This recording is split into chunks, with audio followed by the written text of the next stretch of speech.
रानी साहब, आप जो हमें बात कह रहे हैं ये यकीन करना इसलिए कुछ मुश्किल है कि हमें तो बाज़ाहिर नज़र आ रहा है कि पीपल्स पार्टी पीएमएलएन के साथ खड़ी है, ट्राइब्यूनल्स काम नहीं कर रहे, सीटें वापस नहीं मिल रही।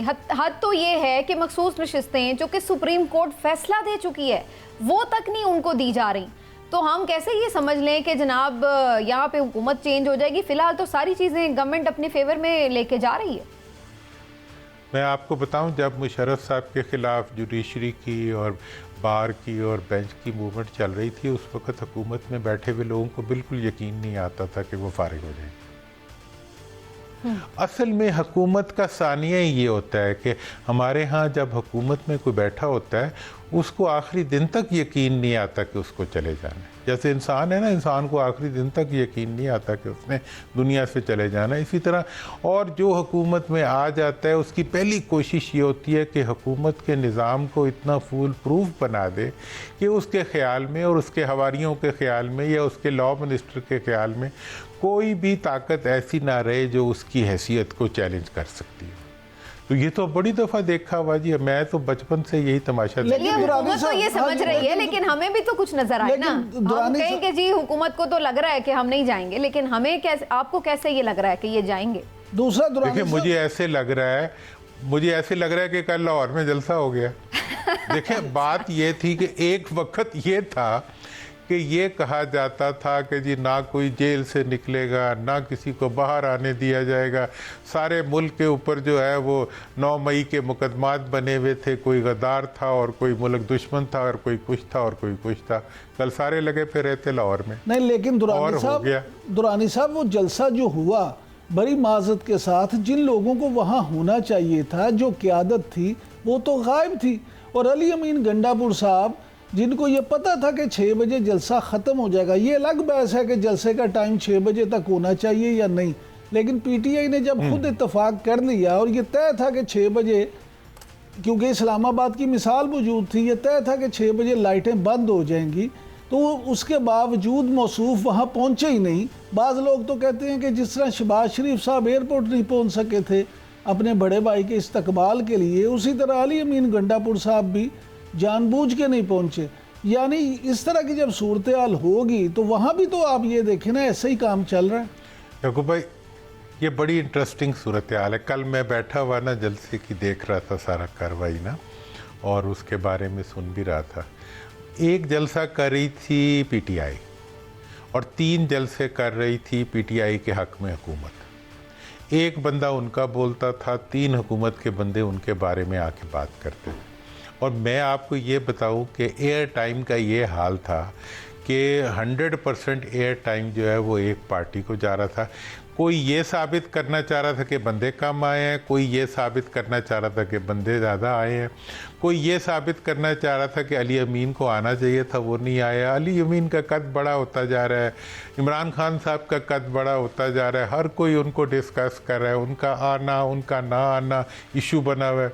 एक इंतज़ामी तौर पे एक मुतालबा किया जा रहा है एक चीफ मिनिस्टर से। अब ये तो ऐसे लगता है कि जैसे टॉडलर्स गवर्नमेंट, मतलब स्कूलों में हम लोग बच्चों की हुकूमतें बनाया करते थे ना, कि जी के एक डीसी मुतालबा कर रहा है चीफ मिनिस्टर से कि तुम यहाँ आओ तो माफ़ी मांगने का तो अदालती तरीका है, ज़ाला हसीयत उर्फी करके आप डिग्री ले ले उसके खिलाफ। ये कौन सा तरीका है कि डीसी कहेगा और कोई चीफ मिनिस्टर आगे माफ़ी मांग लेगा? मतलब कोई कानून होता है, कोई ज़ाब्ता होता है, कोई समझ होती है।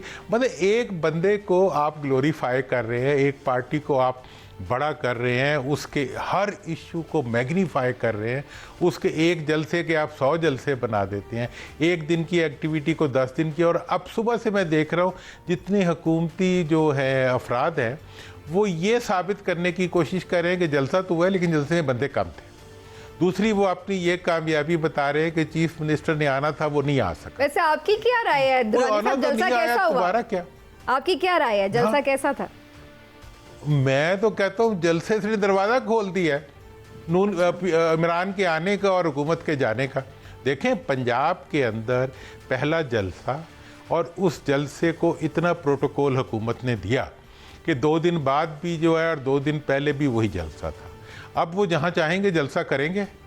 इसी तरह उन्हें प्रोजेक्शन मिलेगी। अब तो रास्ता खुल गया। और आप ये जो इस्लामाबाद का देखिए, हम सियासी लोग हैं, हम सीधा नहीं सोचते, हम बहुत एंगल्स पे सोचते हैं। ये बेचारे इस वक्त तो बहुत सादा हुकूमत है ना, वो 3 वजीर बैठ के एक दूसरे पार्टी के जलसे को प्रोजेक्ट कर रहे होते। मैं हैरान होता हूँ कि यार हम लोग तो ये तय किया करते थे, यार अगर किसी को प्रोजेक्ट नहीं करा, डोंट गिव हिम टाइम, बात ही ना करो, लिमिट करो भाई इतना ही नाकाम है तो बात आप ही ना अगले करो दिन उनके भी बारे आके में। उसके ऊपर क्यों डिस्कस करे जा रहे हैं जब अगर अब नाकाम था तो भाई करे उसको। उनके लिए उनकी तो लॉटरियां लगी पड़ी हैं सर। मैं आपको ये बता रहा हूँ कि अपोजिशन को अगर कोई हुकूमत चाहिए हो तो ऐसी चाहिए होती है। देखिए मैं तो अब एक थोड़ा सा ए पार्टीजन भी हूँ ना, फिर भी मैं ये बात कर रहा हूँ कि ऐसी हुकूमत चाहिए होती है अपोजिशन को कि जो उनके बाद उनको ग्लोरीफाई करती जाए और वो कर रही है। हर रोज कुछ नया ऐसा करती है कि हीरो बनाती है उनके लीडर्स को, कभी गिरफ्तार करती है, कभी मुकदमे बनाती है, कभी उनको। मैंने देखे खान साहब को अगर इन्होंने महीना पहले छोड़ दिया होता, आज तक 5, 10, 8 जलसे करके फिर वो क्या करते? अगर कानून को हाथ में लेते फिर अंदर हो जाते। अगर जलसा करते तो जलसे करके जलसे पे तो बड़ा खर्चा होता है, थक जाते। और जलसों से कौन सी हुकूमतें गिरी? तो चला के थकाती हैं, ये आप चल के थक रही है। अच्छा दुरानी साहब ये फरमाइएगा कि गवर्नर पंजाब जिस तरह से हुकूमत के खिलाफ, पहले वो पंजाब हुकूमत के खिलाफ महाज खोले हुए थे, अब वो आज उन्होंने बराह रास्त वज़ीर आज़म के हवाले से भी जो गुफ्तगू की है, तो आप क्या समझते हैं कि गवर्नर पंजाब जो हैं वो अज़ खुद उनका इतना सियासी कद है कि अपने तौर ये बात कर सकें, या वो भी किसी इशारे पे ये बात कर रहे हैं? अगू भाई बड़ा प्यारा इशू आपने छेड़ दिया। वो एक था जुलूस था, उसमें एक रेडी वाला आ गया, किन्नों की रेडी लगाई हुई थी उसने, तो उस पर जुलूस ने हमला कर दिया, तो वो रेडी पे उसके किन्नों उठाने शुरू कर दिए ना। तो उसने फटाफट जो थे ना, जो बाकी किन्नों थे ना, वो खुद खाने शुरू कर दिए। लोगों ने कहा ये क्या कर रहे हैं? उन्होंने कहा सारे खा रहे हैं तो मैं चलो किन्नों खा ही ना। मतलब इस वक्त हुकूमत का अपना रेडी लुट रही है, ठीक है ना जी। तो उसके अपने जो अलाइज हैं वो कोशिश कर रहे हैं कि जितना हाथ मार सकते हैं मार लें। उनका कोई एक आधा वाइस चांसलर लगवा लूँ मैं, ठीक है ना जी। और वो हुकूमत के खिलाफ बोल पड़े। जब वो कहते हैं जब कश्ती डूबने लगती है तो बोझ उतारे जाते हैं, ये उतरते हुए बोझ है जो कि अब इन्हें समझ तो नहीं आ रही। हुकूमत में इंसान को वैसे समझ भी नहीं आती, कोई इतनी बड़ी बात भी नहीं है कि जब आपका कमज़ोरी का देखें, अगर आपको अपनी एग्जिस्टेंस के लिए कॉन्स्टिट्यूशनल अमेंडमेंट करनी पड़े, जिसके लिए आपके पास अख्तियार भी ना हो, बंदे भी ना हो, तैयारी भी ना हो, और फिर आप करने चल पड़े। लेकिन दुरानी साहब इस्लामाबाद में आए हो तो यहाँ लोग हंसते हंसते थकते नहीं है।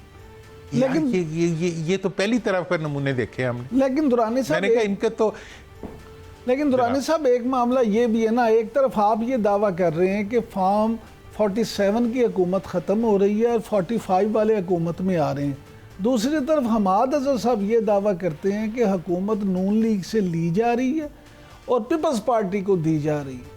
तो अब हम इन दोनों में से किसके दावे पे यकीन करें? देखें जी, आप देखें, ये तो आप डिपेंड करता है कि आपका किस पार्टी से ताल्लुक है। अगर आप हुकूमत के साथ हैं तो फिर चलें पीपल्स पार्टी वाली बात को मान लें, अगर आप अवाम के साथ हैं तो मेरी बात को मान लें। मतलब ये है कि इस वक्त ना पीपल्स पार्टी की लेजिटिमेसी है और ना ही नून की लेजिटिमेसी। और ये मैं आपको बता दूं, ये आपस में एक है, एक ही रहेंगे और कोई रास्ता भी